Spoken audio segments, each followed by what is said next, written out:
Tu souffres, pas parce que la vie est cruelle, mais parce que tu réagis mal à ce qui t'arrive. Imagine pouvoir éliminer 98% de tes peurs, colère et frustration, simplement en changeant ta façon de penser. C'est exactement ce que les stoïciens faisaient depuis plus de 2000 ans. Ils ont traversé des guerres, des trahisons, la pauvreté, la maladie. Et pourtant, ils vivaient avec une paix intérieure inébranlable. Aujourd'hui, je vais te partager 9 leçons stoïciennes simples, mais radicales, pour que toi aussi tu puisses reprendre le contrôle de ton esprit et arrêter de subir tes émotions. On commence maintenant, sans philosophie compliquée, juste du concret que tu peux appliquer dès aujourd'hui. Leçon 1, tu ne contrôles pas les événements, mais tu contrôles ta réponse. C'est probablement la base de tout le stoïcisme. Épictète le disait clairement, ce qui trouble les hommes, ce ne sont pas les choses, mais l'opinion qu'ils en ont. En d'autres termes, ce n'est pas l'événement brut qui te fait souffrir, mais l'interprétation que tu en donnes. Imagine 2 personnes dans la même situation. Elles perdent leur emploi. L'une s'effondre, se sent humiliée et voit son avenir détruit. L'autre y voit une opportunité de se réinventer, de lancer un projet qu'elle repoussait depuis des années. La réalité est identique, mais l'impact émotionnel est totalement différent, simplement parce que leur perception n'est pas la même. Vivre comme un stoïcien, c'est accepter que tu ne contrôles ni la météo, ni l'économie, ni le comportement des autres, ni même certaines réactions de ton corps. Mais tu as un contrôle total sur ton jugement, sur les pensées que tu choisis d'entretenir et sur les actions que tu décides de poser. Plus tôt tu comprends ça, plus vite tu arrêtes de gaspiller ton énergie à vouloir changer ce qui est hors de ta portée. Marc Aurèle, empereur romain, gouvernait un immense empire tout en sachant qu'il ne pouvait pas tout diriger. Il disait « Agis avec ce qui est en ton pouvoir, accepte le reste comme il vient ». C'est une philosophie incroyablement libératrice, car elle te donne la responsabilité totale de ton état d'esprit. Appliquer cette leçon au quotidien, c'est faire un tri mental permanent. Chaque fois qu'un problème se présente, pose-toi 2 questions simples.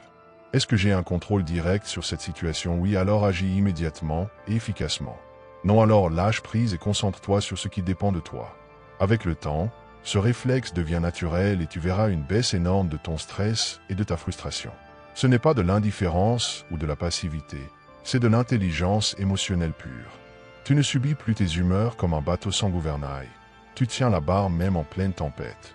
Et quand tu comprends que tu peux toujours choisir ta réponse, tu réalises que personne et rien ne peut te voler ta paix intérieure. Leçon 2. Accepte que la vie est faite d'épreuves et prépare-toi à l'avance. Les stoïciens ne cherchaient pas à vivre une vie sans difficulté. Au contraire, ils considéraient que les épreuves étaient inévitables et qu'il fallait s'y préparer mentalement pour ne pas être pris au dépourvu. Sénèque écrivait qu'il fallait s'exercer à la pauvreté, à l'inconfort et à l'infortune même quand tout va bien, afin de ne pas être esclave du confort et de ne pas trembler quand la vie change brusquement. Cette idée repose sur un constat simple, la douleur vient souvent de la surprise. Si tu crois que la vie te doit la sécurité, la facilité et la stabilité, chaque obstacle devient un drame. Mais si tu acceptes que les coups durs font partie du parcours, alors ils te choquent moins et tu peux réagir avec lucidité. Par exemple, au lieu d'espérer que personne ne te critique, attends-toi à ce que ça arrive, car les gens ont des opinions et certains te jugeront toujours. De cette façon, quand une critique tombe, tu es déjà prêt et tu peux y répondre avec calme ou même avec indifférence. Les stoïciens pratiquaient ce qu'on appelle la visualisation négative. Ils imaginaient volontairement la perte d'un bien, la maladie ou l'échec, non pas pour se rendre malheureux, mais pour renforcer leur esprit. C'est comme un entraînement mental. Si tu visualises qu'un événement difficile pourrait survenir, tu te prépares à l'accueillir sans être brisé. Cela ne signifie pas vivre dans la peur, mais dans la vigilance. Dans ta vie, tu peux appliquer cette leçon chaque matin en prenant une minute pour penser aux imprévus possibles de la journée. Un retard, une mauvaise nouvelle, un client mécontent, un changement de plan. Dis-toi simplement que ce sont des possibilités normales. Quand l'un de ces imprévus se produit, tu es moins vulnérable car ton esprit l'a déjà anticipé. Accepter les épreuves et préparer te libère de l'illusion que la vie devrait toujours être douce. Cela te rend plus fort, plus flexible et plus stable émotionnellement. Et surtout, tu arrêtes de gaspiller ton énergie à te demander pourquoi moi et tu commences à te dire comment je vais transformer ça en force. Leçon 3. La maîtrise de soi est la plus grande des victoires. Pour un stoïcien, le véritable pouvoir ne se mesure pas par l'argent, la force physique ou l'influence sociale, mais par la capacité à se gouverner soi-même. Contrôler ses impulsions, ses paroles et ses actes est bien plus difficile que de contrôler les autres. Épictète disait qu'un homme est libre lorsqu'il n'est pas esclave de ses passions. C'est une vérité intemporelle. Tant que tu réagis mécaniquement à tes émotions, tu es prisonnier de tes instincts et des circonstances. La maîtrise de soi commence par la conscience. Si tu n'es pas attentif à ce qui se passe en toi, tu ne peux pas diriger tes actions. Les stoïciens passaient du temps chaque jour à s'observer, à réfléchir à leurs réactions et à comprendre leurs points faibles. Ce travail d'introspection n'était pas une perte de temps, mais un entraînement pour ne pas tomber dans les mêmes pièges émotionnels. Prenons un exemple concret. Tu es dans les embouteillages, en retard pour un rendez-vous important. Ta première impulsion est de t'énerver, de klaxonner, de jurer. Mais est-ce que cela change la situation? Non. En revanche, cette perte de contrôle augmente ton stress, altère ta concentration et peut même te faire commettre une erreur sur la route. Un stoïcien, dans cette même situation, respire profondément, constate qu'il ne peut pas accélérer le trafic et choisit de rester calme. Ce n'est pas de la résignation, c'est de l'intelligence stratégique. Il protège sa clarté d'esprit pour arriver avec la meilleure disposition possible. La maîtrise de soi ne concerne pas seulement la colère, mais aussi les désirs et les distractions. Dans notre époque saturée de tentations, savoir dire non à ce qui est futile est un acte de liberté. Refuser une gratification immédiate pour un bénéfice à long terme est une compétence rare, mais déterminante pour la réussite et la paix intérieure. Marc Aurèle écrivait que celui qui conquiert ses propres passions est plus puissant que celui qui conquiert un empire. Pourquoi? Parce qu'un empire peut être perdu en un jour, mais la discipline intérieure, une fois acquise, devient une force inébranlable. Tu peux appliquer cette leçon en instaurant un réflexe. Chaque fois que tu sens une émotion forte monter, fais une pause, respire, et demande-toi quelle action est vraiment alignée avec tes valeurs et tes objectifs à long terme. C'est dans ces moments que tu passes du statut de simple réacteur à celui de maître de ton destin. Leçon 4. Tout est éphémère, alors ne t'attache pas à l'illusion de la permanence. L'un des piliers du stoïcisme est la conscience de la finitude. Rien ne dure éternellement, ni la gloire, ni la richesse, ni même la vie. Marc Aurèle écrivait souvent dans ses pensées que tout ce qui existe est en train de se transformer et de disparaître. Cette idée peut sembler dure, mais en réalité elle libère. Quand tu comprends profondément que tout passe, tu souffres moins de l'attachement et tu goûtes davantage au présent. Observe la nature. Les saisons changent, une fleur s'épanouit puis se fane, un fruit tombe, un arbre meurt pour nourrir le sol et permettre une nouvelle pousse. La vie est un cycle constant de naissance et de fin. Les stoïciens nous rappellent que l'homme fait partie de ce même cycle. Ta jeunesse, ton corps, ta carrière, tes relations, tout évolue, tout se transforme. Ce n'est pas une injustice, c'est la règle universelle. Pourquoi cette vision est si puissante? Parce qu'une grande partie de notre souffrance vient de notre refus du changement. Nous voulons retenir les gens, les choses, les moments, comme si nous pouvions figer la vie. Mais plus nous résistons, plus nous souffrons. Le stoïcien, lui, embrasse l'impermanence. Il profite des moments heureux sans s'y accrocher, et il traverse les moments difficiles en sachant qu'ils ne dureront pas non plus. Prenons un exemple concret. Tu es dans une période de succès, tout va bien dans ton travail ou dans tes finances. Si tu crois que cela durera toujours, tu risques de tomber dans l'orgueil ou la négligence. Mais si tu te rappelles que cette prospérité est éphémère, tu l'apprécies davantage, tu en es reconnaissant et tu te prépares mentalement à l'éventualité d'un changement. De la même manière, quand tu traverses une période sombre, tu te souviens que cela aussi passera, et cette conscience t'apporte de la force et de la patience. Sénèque disait que celui qui oublie la brièveté de la vie vit comme un esclave du temps, toujours inquiet, toujours frustré. Celui qui garde la conscience de l'éphémère, en revanche, vit chaque instant comme un cadeau. Appliquer cette leçon dans ta vie, c'est cultiver un détachement sain. Non pas un désintérêt, mais une sagesse. Aimer les personnes, profiter des plaisirs, s'investir dans ses projets, tout en sachant que rien n'est garanti. Ce détachement réduit la peur de perdre et te permet de vivre avec une gratitude profonde et une sérénité stable. Leçon 5. La vertu est la seule vraie richesse. Pour les stoïciens, il n'existe qu'un seul bien véritable, la vertu. Tout le reste, l'argent, la santé, la réputation, les possessions, est considéré comme indifférent. Bien sûr, ces choses peuvent rendre la vie plus confortable, mais elles ne définissent pas ta valeur et ne garantissent pas ton bonheur. La vertu, en revanche, c'est-à-dire la sagesse, la justice, le courage et la tempérance, est ce qui donne un sens profond à l'existence. Sénèque affirmait que la pauvreté avec la vertu vaut mieux que la richesse avec le vice. Pourquoi? Parce qu'un homme riche en maîtrise de soi est esclave de ses désirs, alors qu'un homme vertueux, même avec peu, est libre et en paix. Si tu regardes l'histoire, tu trouveras des exemples innombrables de gens puissants et fortunés qui ont fini misérables intérieurement, rongés par la peur, la jalousie ou l'avidité. À l'inverse, des penseurs, des sages, ou même des inconnus ayant mené une vie simple mais juste, ont laissé une trace indélébile. Appliqué à notre époque, cela veut dire que courir derrière les symboles extérieurs de réussite, une maison luxueuse, une voiture prestigieuse, un compte en banque bien rempli, ne mène pas forcément à la paix intérieure. Ce n'est pas un mal en soi de posséder ces choses, mais si elles deviennent ton objectif principal, tu restes dépendant de ce que tu ne contrôles pas. La vertu, elle, dépend entièrement de toi. Tu peux choisir d'être honnête, de garder ton intégrité même quand personne ne regarde, de traiter les autres avec respect, de rester courageux face aux difficultés. Prenons un exemple simple.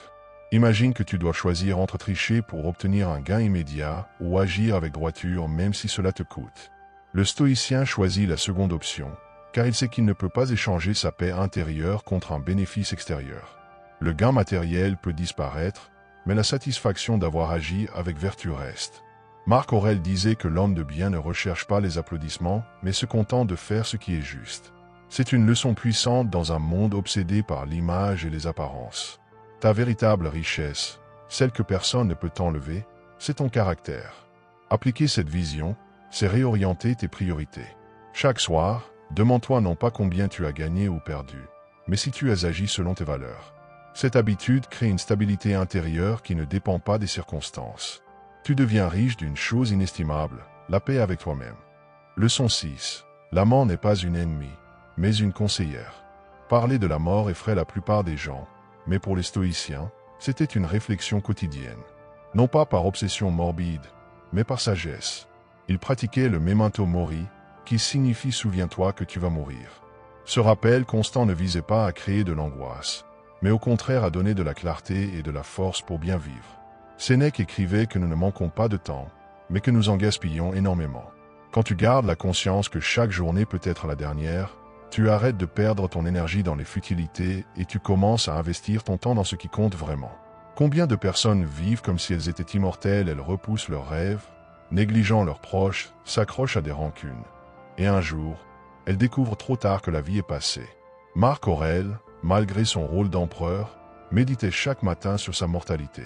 Cela lui permettait de gouverner avec humilité et de relativiser ses problèmes. Car à quoi sert la gloire ou la colère quand on sait que la mort effacera tout? Dans cette perspective, beaucoup de nos angoisses quotidiennes paraissent dérisoires. Prenons un exemple concret. Imaginons que tu hésites à dire à quelqu'un que tu l'aimes ou que tu repousses un projet qui te tient à cœur. Si tu te rappelles que demain n'est pas garanti, tu agis immédiatement. La conscience de la mort n'enlève pas la joie de vivre, elle la décuple, car tu réalises la valeur infinie de chaque instant. Appliquer cette leçon au quotidien peut se faire simplement. Chaque matin, rappelle-toi que cette journée est un cadeau unique. Chaque soir, demande-toi si tu l'as vécu de manière digne et utile. Cette pratique n'engendre pas de peur, mais une intensité de vie. Tu deviens plus courageux, car ce que tu redoutes perd de son importance devant l'inévitable. La mort, pour les stoïciens, n'est pas une fin tragique, mais une loi naturelle. S'y préparer, c'est se libérer de l'angoisse et apprendre à savourer pleinement l'existence. Celui qui accepte la mort devient enfin capable de vivre. Leçon 7. Les obstacles ne sont pas des freins, mais des tremplins. L'une des phrases les plus célèbres de Marc Aurèle est « L'obstacle sur le chemin devient le chemin ». Cette idée résume parfaitement la vision stoïcienne des difficultés. Les épreuves ne sont pas là pour t'arrêter, mais pour te transformer et révéler ta force intérieure. Chaque problème contient une opportunité de croissance, si tu choisis de le voir ainsi. Dans la vie, tout le monde rencontre des barrières. Tu perds un emploi, un projet échoue, une relation se brise, la santé vacille. La réaction instinctive est de se dire « pourquoi moi » et de se sentir victime. Mais le stoïcien inverse la perspective. Il se demande comment utiliser cet obstacle pour progresser. Perdre un emploi peut être la chance de redéfinir sa carrière. Une trahison peut renforcer ton discernement et ta capacité à choisir de meilleures relations. Un échec peut t'enseigner une stratégie plus intelligente pour réussir la prochaine fois. Sénèque expliquait que la prospérité montre ce que nous voulons, mais l'adversité révèle ce que nous valons. Autrement dit, ce n'est pas quand tout va bien que tu découvres ta vraie force, mais quand tu traverses la tempête. Les épreuves sont comme une forge, elles brûlent, mais elles te façonnent. Regarde les grands leaders, les inventeurs, les artistes, les entrepreneurs. Tous ont été confrontés à des obstacles monumentaux. La différence, c'est qu'ils n'ont pas vu ces obstacles comme une condamnation, mais comme une matière brute à transformer. Thomas Edison, après des centaines d'échecs avant d'inventer l'ampoule, disait qu'il n'avait pas échoué, mais trouvé des centaines de façons qui ne fonctionnaient pas. C'est une mentalité stoïcienne en action. Dans ta vie, applique cette leçon en changeant la question que tu poses face au problème. Ne dis plus pourquoi cela m'arrive, mais qu'est-ce que cela m'apprend et comment puis-je m'en servir pour devenir plus fort. Ce simple changement de posture transforme la souffrance en énergie constructive. Adopter cette vision, c'est comprendre que la vie ne te met pas des barrières pour t'écraser, mais pour te pousser à grandir. Chaque obstacle est une invitation à l'ingéniosité, à la patience, à la résilience. Celui qui voit les difficultés comme des tremplins ne craint plus les épreuves, il les accueille comme des alliés déguisés. Leçon 8. Cultive la gratitude, même dans l'adversité. Les stoïciens savaient que la gratitude est une clé essentielle pour réduire la souffrance quotidienne. Non pas une gratitude naïve ou forcée, mais une manière lucide de regarder la vie.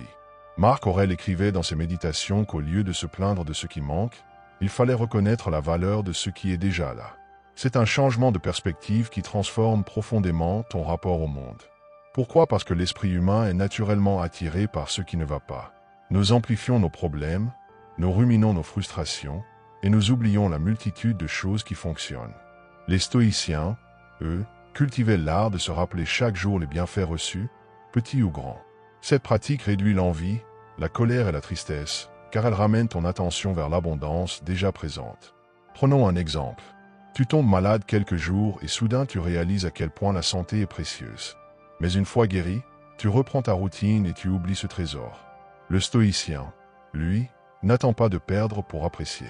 Chaque matin, il peut se dire « J'ai la chance de respirer, de voir, de penser, d'apprendre, d'aimer ». Ces évidences deviennent des sources d'énergie quand on les regarde avec des yeux neufs. Même dans l'adversité, la gratitude reste possible. Sénèque conseillait de remercier la vie pour les épreuves, car elles sont l'occasion de pratiquer la vertu. Être reconnaissant uniquement quand tout va bien est facile, mais c'est une gratitude fragile. Le stoïcien cherche une gratitude robuste. Remercier pour la force qu'il développe face aux obstacles, pour les leçons cachées dans les difficultés.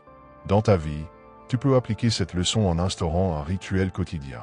Chaque soir, note 3 choses pour lesquelles tu es reconnaissant, même les plus simples. Un sourire reçu, un repas partagé, une idée nouvelle, un moment de calme. Ce geste, répété jour après jour, entraîne ton esprit à voir la lumière plutôt que l'ombre. Et plus tu exerces cette habitude, moins tu te laisses engloutir par les frustrations. La gratitude stoïcienne n'est pas un simple exercice de bien-être, c'est une arme contre la souffrance. Elle te libère de l'obsession de ce qui manque et t'ancre dans la richesse de ce qui est déjà présent. Celui qui sait dire merci sincèrement, même au cœur des tempêtes, devient invincible intérieurement. Leçon 9. Vise l'excellence intérieure plutôt que l'approbation extérieure. Pour les stoïciens, la véritable liberté commence quand tu arrêtes de vivre pour plaire aux autres. Épictète répétait qu'il est impossible d'être heureux si ton bien-être dépend de l'opinion du public. Le regard des autres change sans cesse, il est imprévisible et souvent injuste. Si tu attaches ta valeur à leur jugement, tu deviens leur prisonnier. En revanche, si tu construis ta vie sur tes propres principes et sur la droiture, tu retrouves une stabilité inébranlable. Nous vivons dans une époque où l'image compte plus que la réalité. Réseaux sociaux, apparence, comparaison constante, tout pousse à chercher l'approbation. Mais cette quête est sans fin. Plus tu cherches à plaire, plus tu deviens dépendant. Le stoïcien, lui, choisit une autre voie. Il s'applique à bien agir, que ce soit visible ou non. Sa victoire est silencieuse. Il sait qu'il a fait ce qui est juste, et cela lui suffit. Marc Aurèle, empereur entouré d'adulateurs et de critiques, écrivait « La tranquillité vient quand tu cesses de courir après ce que disent ou pensent les hommes, et que tu te contentes d'agir avec droiture. Ce n'est pas l'opinion du monde qui définit ta grandeur, mais ta fidélité à tes valeurs.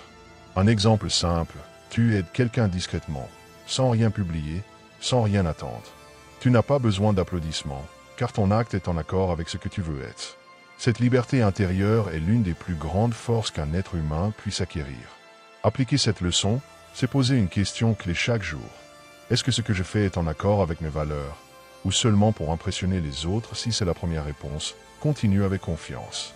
Si c'est la seconde, corrige ta trajectoire. Cette discipline t'éloigne de la superficialité et te rapproche d'une véritable paix intérieure. Vivre comme un stoïcien ne veut pas dire devenir insensible ou froid. C'est, au contraire, apprendre à goûter pleinement à la vie sans se laisser briser par elle. En acceptant que tu ne contrôles pas tout, en te préparant aux épreuves, en cultivant la maîtrise de toi, en te rappelant l'impermanence, en recherchant la vertu plutôt que le paraître, en apprivoisant la mort, en transformant les obstacles en alliés, en pratiquant la gratitude et en vivant selon tes valeurs plutôt que pour l'approbation, tu crées une force intérieure que rien ne peut ébranler. La souffrance quotidienne ne disparaîtra jamais totalement, mais tu peux la réduire de façon radicale. Les stoïciens n'ont pas promis une vie parfaite, ils ont montré le chemin d'une vie digne, libre et paisible, même au cœur des tempêtes. Et ce chemin est accessible à chacun, à condition d'oser le pratiquer.